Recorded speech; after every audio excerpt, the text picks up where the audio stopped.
Welcome back. You're watching HFO-TV. Welcome back to HFO-TV. I'm Greg Frick, partner at HFO Investment Real Estate. And today we have the opportunity to talk to Miles Sisk of the Portland Opportunity Project. Thank you for coming in. Yeah, thank you for having me. Maybe you could give us a little bit of a background on you before we kind of get into the details of what exactly is the Portland Opportunity Project. I've been in Portland for about 2 years now. I'm originally from Southern Oregon, Grants Pass area. Welcome. I went to U of O, studied political science and city planning. Came up to Portland. It's kind of a normal trek for people to move from Southern Oregon up to Portland in search of opportunities, jobs, etc. And very quickly found an environment that was rather tough on people like me and young people in general for housing and able even just to find space in the city in the first place. Right. Yeah. And then because of that, you ended up starting this Portland Opportunity Project as a way to maybe show different paths that the city could maybe look at as to try to alleviate some of these issues? Absolutely. So Portland Opportunity Project, I've been getting up and running. We're primarily a student-driven organization. I've been working a lot with Portland State University students and PCC students and some other community members around the area as well that have all come together under the understanding that there frankly just isn't enough housing supply in the city, especially when you consider our future population growth, when we are, as young people, are trying to consider our futures as citizens of Portland. We're not seeing much of a future for us in terms of what's available. So we decided that it was time to get together and start advocating in the city for some real change in terms of policies and in terms of strategy and direction to make sure that we are actually ensuring that there's going to be enough housing in Portland for both our future and for the future of anybody else who will be here as well. Now I know Portland State has a real estate kind of school. Did you bring them involved as well? Is it the students from different colleges or all central in Portland? So we're trying to reach out to all sorts of different students. We have been talking to some real estate management classes as well. Unfortunately, we started getting the ball rolling towards the end of spring term, so we hadn't had much time to really connect with very many students on our project yet. But once fall comes around, our core group of people that we have got up and running will be working with reaching out to more students, talking to classes about the various different projects and initiatives that we have rolling. So this just relatively started in early 17, mid 17, early 18? Early 18. Early 18, okay. So it's a relatively new kind of project moving forward. Very new. We're kind of getting into the position now where young people, especially students, are really starting to feel the crunch on housing. I go in and I talk to classes and I ask students, hey, how many of you have to commute over 45 minutes just to get to class? And you have 2/3 of the class raise their hands. How many of you think the rent's too high? Everybody raises their hands, of course. So people are just now starting to feel the pinch. So we're kind of a reaction to that pinch.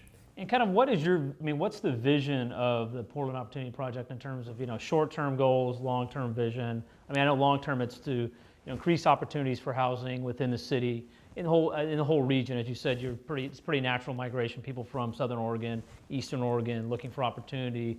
We know a lot of migration, not only just from the state of Oregon, but from all the rest of the United States. What's kind of the vision of Portland Opportunity Fund in regards to addressing those issues? Well, we view that there are two major things standing in the way of making sure that we actually have a environment in the city of Portland that allows for housing to be constructed. One is policy, of course. We have a policy set coming from the city that just isn't conducive to keeping up with the demand of people moving to Portland. And then we also have a culture in the city of Portland where people are afraid of change. They're afraid of newcomers. They don't want new things to be built. And it's also contributing to this crunch that many young people are feeling here in Portland and all around the state of Oregon and elsewhere that are really looking for that opportunity to be here. And that's also kind of the root of our name is Portland Opportunity Project. It's all about giving access and making sure that people, in particular young people, do have that opportunity here. And on the policy side, let's talk about that first. Are you talking more on the city level policies, city and state? Maybe we can address a couple of those. I haven't done too much digging into the state because that's not really been my realm of influence, but more on the city level, we have all sorts of different issues in terms of zoning that we are working with in terms of residential infill project. Building caps have been a major issue in terms of making sure that we have enough housing supply and are able to actually build affordable housing on top of that. For example, we have this new inclusionary zoning law. Right, which we've talked about a lot. Yes. Right, which if the goal is to provide more affordable housing, that's a wonderful way to do it. But if you also have height caps blocking buildings from being built at a scale that actually allows that law for those numbers to be put together, we're not actually getting what we need out of it. So those are some of the types of things that we want to focus on with our lobbying efforts and with our advocacy efforts through POP, are things like building height limits, zoned, how areas are zoned for in terms of density, FAR, et cetera. But also to go out and have more conversations with the community of Portland itself and start changing the conversations and changing the way that we as Portlanders talk about new people moving here, the way we talk about young people having opportunities to continue to enjoy Portland the way that Portlanders have been able to for decades now. Yeah. Well, I think we've discussed here the NIMBYism in the city of Portland is, I don't think it's unique of other cities around the country, but I do feel sometimes that they maybe have a stronger voice within city politics than you maybe see in other cities, or we haven't got to the point where you've had the government agencies saying, hey, wait a minute, I know we don't want to do this, but we have to do this to accommodate what's coming in. Is it education as a way you think you're going to do this, or bring up conversations with people? What's kind of is there a game plan to move forward? Well, we have a number of public art projects that we want to work on that really get people to stop and think. We want to have more engagement in terms of how we work and talk to the media. A big part of what we want to do is really just write more, put out more op-eds and LTEs of people telling their stories about their struggles, either finding housing, finding affordable housing, et cetera, in particular from young people, to really get the idea out there that, there are people that want to be in Portland and they're not evil, bad people for wanting to be here. And we're just trying to make our way in, and we really want these conversations to happen for Portlanders, and that's our big push, is through the media, on the ground, through art projects and things like that. And just directly in the meeting room with public officials. Well, I know the city has talked about the goal of the inclusionary zone, like you said, is a good goal to bring affordable housing. I think the way it was structured is more of a stick and not a carrot, and I think they've realized now that it did not bring as much affordable housing. I think it's going to stop the building of housing, which again is not really the goal they want to get. So, our hope is that they recognize that, which I think they're starting to. As somebody told me, the inclusionary zoning and rent control are two perfect, what they call them, political solutions. You've got no cost up front for and the people in policy, or the people making these things. Once the negative effects happen, they're already gone into something else. So it looks good but it's not really addressing the issue. Right, and that's something that we need to take into consideration when we're making policy, when we're making new changes, especially in this environment where you have so many people trying to move to Portland all at once. We need to follow things through to the end, to their logical conclusion. Yes, we do need to make sure that more affordable housing is being built, but we also need to make sure that when we are putting things forward like inclusionary zoning, that the other already existing laws in place actually allow for this mechanism to work properly. And the way inclusionary zoning was put in place in congruence with other existing policies, it just didn't add up. The numbers don't add up. I think you're talking about the residential infill project where they're trying to change some of the single family zoning, but if you look at the other laws in place, it's really not going to achieve either one. You're not going to have more construction going in, and you're not, so it's kind of the worst of both sides, it seems like to me on that one. So what's your thought on rent control? Have you guys gone much depth on that? And that's been a popular conversation as we get immigration and we get rents increasing with lack of supply. This naturally comes up. Yeah, well, absolutely. And to tell you the truth, rent control has not been a focus of Portland Opportunity Project. In our strategy meetings, this is something that we've designated that we really don't want to get bogged down in that fight, because we have kind of this more long distance thought process on what housing in Portland is going to look like. We think, well, what is Portland going to be in 20 or 30 or 40 years from now, not just short term what's happening today and tomorrow. We are seeing and predicting a future where the city of Portland by 2050, we easily could have twice as many people living in this city or in this state.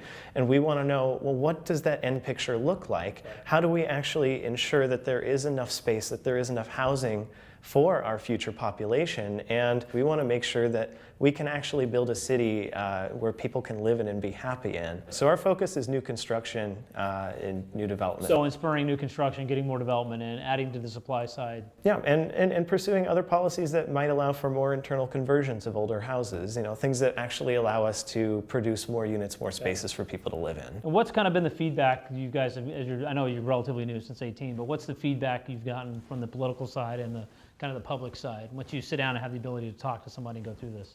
Well, to tell you the truth, we haven't had too much major public exposure yet. Okay. I'm sure there's going to be some negative Well, now thoughts you're here on, and there. hey, HFO-TV, here we go, here's Here your we start. go. Let's get it started. Yep. But no, I mean, I think what we really need to do is start, and what I have noticed when we have conversations with people is that when we start with the premise that Portland is growing, Portland's not going to stop growing.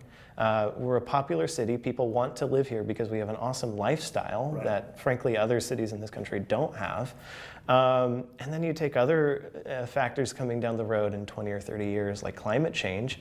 You have other parts of the country that are becoming increasingly unlivable.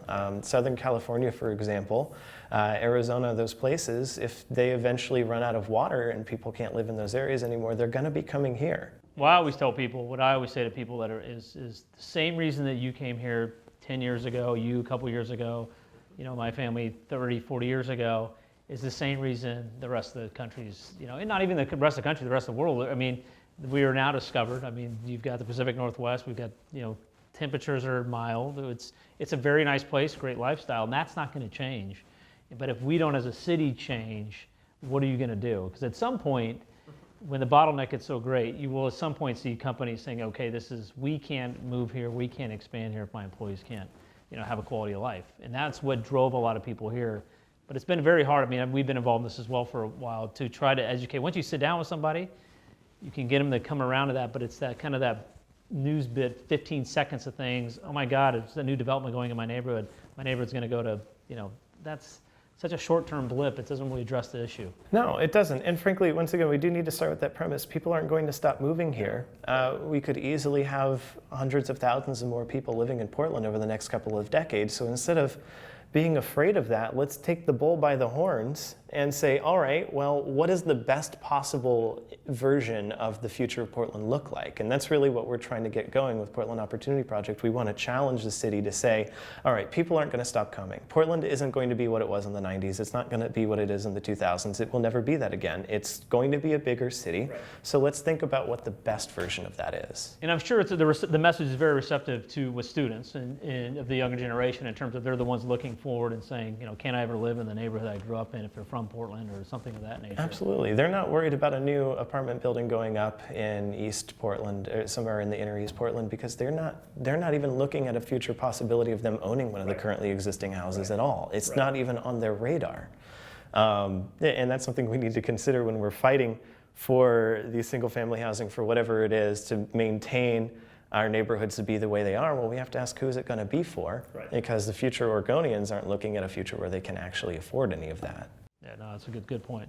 Well, thank you for coming. I look forward to seeing some of your white papers. I'm sure we'll have you here again as this thing kind of progresses. We've been involved in it very heavily from, you know, since we started in this, that again, it's development and change are not bad. I mean, any city's going to do that. I think we are lucky in where we are that we're changing for the positive. We're not a Detroit where you've got minus population, or Cleveland, it's a plus. But you've got to embrace some of it. And again, we can't roll the clock back as much as some people would like to. But as you said, your generation, people in school, college, looking forward, where am I going to live in 5 years? I want to work in Portland. There's job growth here, there's employment here. But what's the housing structure? And I agree with you. There's policies and public perception that are really putting a roadblock up. Absolutely. Thank you. Thanks again for coming. Thank you for having me. See you next time on HFO-TV. That was great. Thank you. Our entire office specializes in multifamily real estate, making HFO the largest multifamily brokerage in the Pacific Northwest. Your success is our passion. Build your legacy with HFO. Call 503-241-5541 or visit our website at hfore.com for more information.